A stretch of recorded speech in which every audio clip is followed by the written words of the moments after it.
Just as a little intermission before getting to the actual video, I just thought I'd mention that this video was literally just me yapping. It has animation in it, given I've put a lot of effort into this video, and you actually get to see as my animation improves over the months I've been making this. But I just thought I'd mention that it's also my first time editing properly, and it's my complete first time doing actual animation, voiceovers, sound design, music, and scripts. So any feedback would be greatly appreciated, as I have no clue what I'm doing. So anyway, enjoy. I'll stop interrupting the actual video. Okay, bye.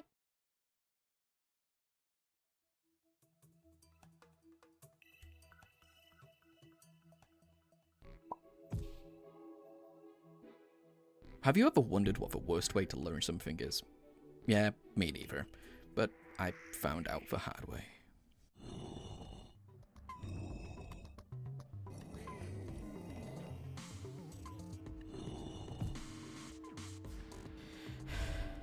Do the thing.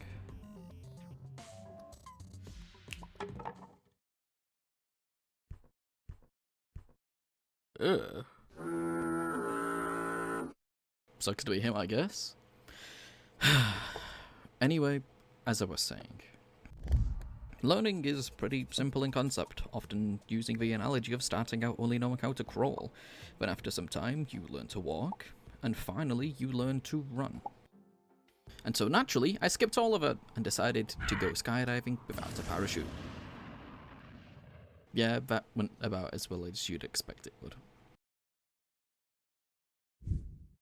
To explain that in less abstract terms, before Blender I'd never animated anything, let alone modeled anything. Art was as alien to me as grass is to a Siege player.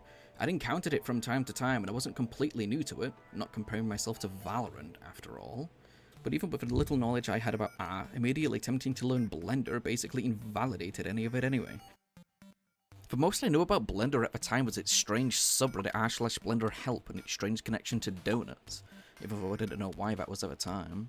But of course, like any totally sane person, I didn't seek help through the internet or even tutorials for over a month after beginning Blender. I'd never seen anyone use it and thus had no point of reference, so when I thought I was making progress, I really wasn't. It felt like sticking an illiterate person in front of a book and expecting them to read it. I had assumptions of what was happening, but I was dead wrong most of the time. As far as I was concerned, I just saw dragons on the cover and read it just because I liked them. Evidently. But just because I wanted to model dragons doesn't mean that starting on them was the best idea, given I had no idea how to model in the first place, which led to me making my first model, Goober Walk 1. Was it basic? Yeah. I know it wasn't that good, but was it hard? Absolutely. At first, even basic animation as a whole was a challenge, and animating just 2 legs was a genuine nightmare to do. It felt like constantly correcting and overcorrecting the movements of each bone. But animating 4 genuinely took every ounce of patience I had left after the hours I'd already spent suffering through Blender's ridiculously unintuitive design. And while now walk cycles are pretty trivial to pull off thanks to what might be the single best thing to happen to animation, IK, I've still shot myself in the foot by attempting to add more to model, which leads to each model taking exponentially longer to make and meant that mistakes and issues became significantly more common and impactful. Which transitions nicely into the next problem. The stupid fucking elephant that I somehow missed. Hello.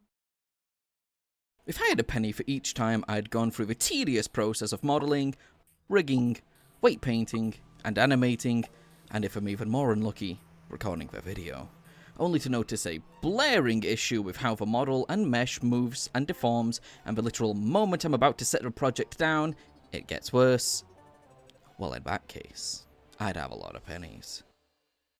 And trust me when I say, it's exhausting. Sometimes even the basics of animation were entirely missing from scenes, or barely represented, such as tails that actually move, hips that aren't completely static, and feet that actually touch the damn ground. And while I would have fixed these issues before presenting the finished animation, I figured that discussing this makes for a first good video, and not just an entire minute of silence. That's a slight improvement over the last video. And speaking of improvement, looking back on the improvements from my first model compared to my second shows exactly why it's important to start in the right place with the right guidance. For example, my third model.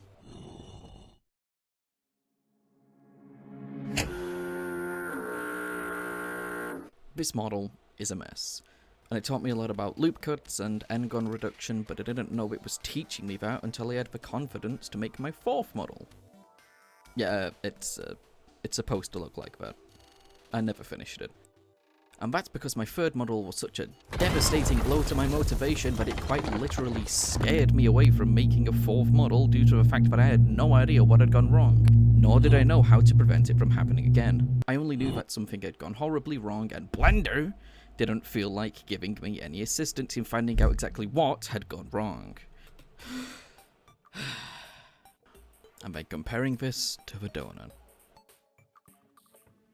I used a tutorial for this model, and while it took 7 hours to complete, I basically understood every part of it, save for why this one looks so weird. But for the handful of things that I didn't understand, there were plenty more which I did, and helped a lot in expanding my knowledge and understanding of how modeling and Blender as a whole works, which led to me putting what I'd learned into practice by making the room.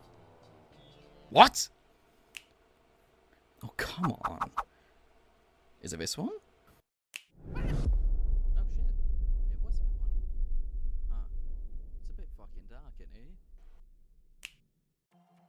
Much better. Now, I don't think I need to tell you that the jump from this to this is a pretty big jump. And even though it's an entire room compared to a donut and some coffee, the room only took 14 hours compared to the donut's 7. It only took a week to build because making this is pretty mentally exhausting, given the fact that I was almost completely new to interior design, let alone modeling set design, and even integrating a small unspoken story to the set. But I'd say it worked, and when comparing these two to these two, it's a pretty big comparison. And while yes, I was completely new to Blender with these models, it still felt like learning a whole other modeling software just understanding how to make these two. And you can see very clearly when I learned how to use the subdivision surface modifier when comparing these two models. While this one is blocky and follows a fairly basic walk cycle with fairly basic movements, and also lacks a head, this one is smoother, follows a nicer walk cycle, and doesn't look like it was made for Minecraft. And it has a head too. But the two of these models share one common enemy. I hate weight painting.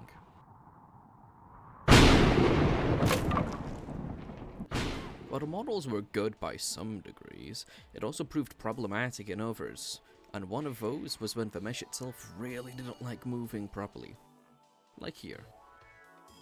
I didn't notice this until after I'd modeled, rigged, and animated everything. And didn't feel like disarming the armed bomb that was weight painting at the time. So I left it and uploaded a video, only to move on to the donut and the room. But there was another issue too. The hip. I don't entirely know what caused this, but considering that it also happened to the model after it too, led me to assume that it was because these two were one solid mesh, which means each of these models began as one singular cube. Each model, or most of each model, are all one solid structure, which was extruded and shaped from the same singular cube, which is good for deformation and realistic looking movement. Ah, shit.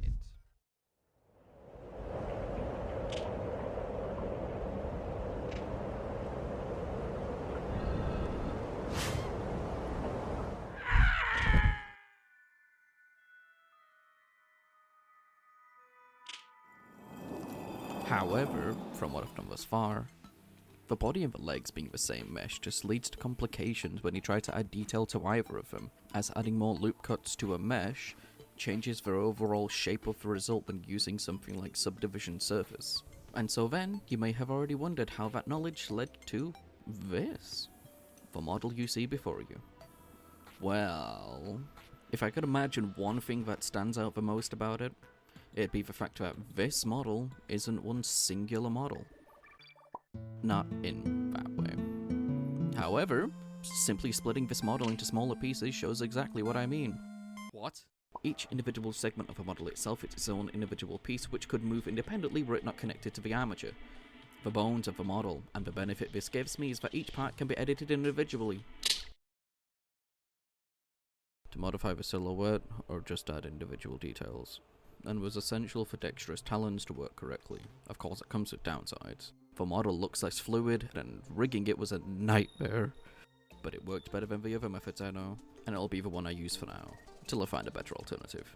But anyway, I hope you enjoy your day, or night. Okay, bye.